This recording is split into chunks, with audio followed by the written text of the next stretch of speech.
Pranam, glories to Srila Prabhupada.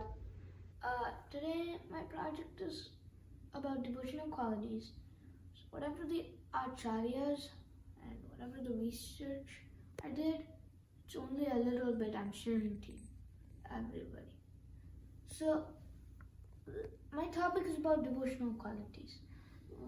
I will start with the shloka on top, 12.13 and 14. Adveshta sarva bhutana maitreya karuna evacha nirmamo nirahankaraha samadukka shukakshami. 12.14.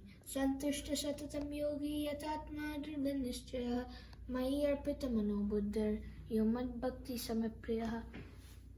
And this is the 11 qualities of the devotional qualities.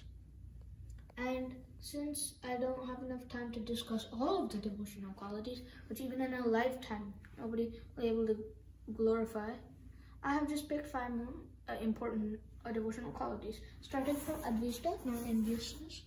By discussing spiritual knowledge, one can conquer lamentation and illusion. By serving a great devotee or spiritual master, one can become prideless. And by keeping silent, one can avoid all difficulties or obstacles in the path of mystic yoga.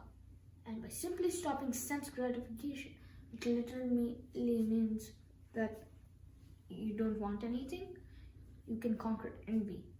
So, non-adveshta, non-envious. Mostly people in the world, before Srila Prabhupada came, when he was in India, every country except India had this envy, pride. They couldn't even, they were like, they didn't have any patience and everything. So one non-envious devotee is Arjuna. He knew everything, but he was not envious of Krishna when he was speaking Bhagavad Gita. Now let's move on to Nirahankaraha, without false ego. Both by rising and by setting, the sun decreases, the dew decreases the duration of life of everyone, except the one who utilizes his time in talking about the Supreme Personality of Godhead. So, without false ego, like you want this or that.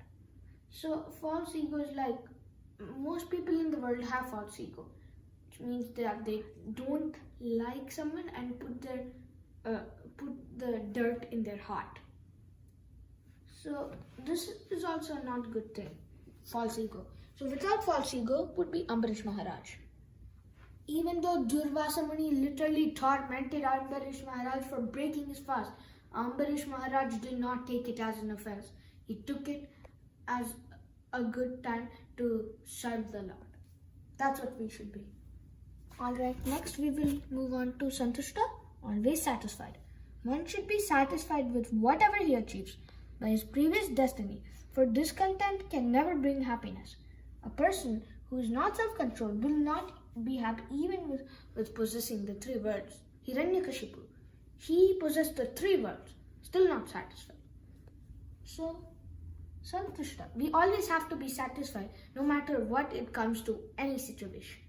And this would be Sudama. Sudama had nothing.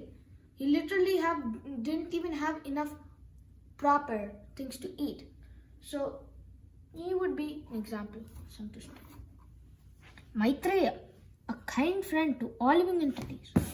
By showing special mercy to all living entities, being satisfied somewhat or the other, and by controlling the senses from sense enjoyment, one can quickly satisfy the Supreme Personality of Godhead, Janardhan.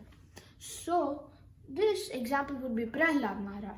He was tormented by his father, but he spread to all his friends the glorious message of Lord Krishna. And finally, Nirmanaha, without no sense of proprietorship. Every animate or inanimate that is within the universe is controlled and owned by the Lord. One should therefore accept only those things necessary for himself, which are set aside as his quota, and one should not accept other things, knowing well to whom they belong. This is Srila Prabhupada. Srila Prabhupada came with only $7 from the United States. It was not worth that much, but he made so much money and printed books. And Hare Krishna, Krishna Krishna, Hare Hare, Hare Rama, Rama Rama, Hare Hare. Thank you so much, devotees. Hare Krishna.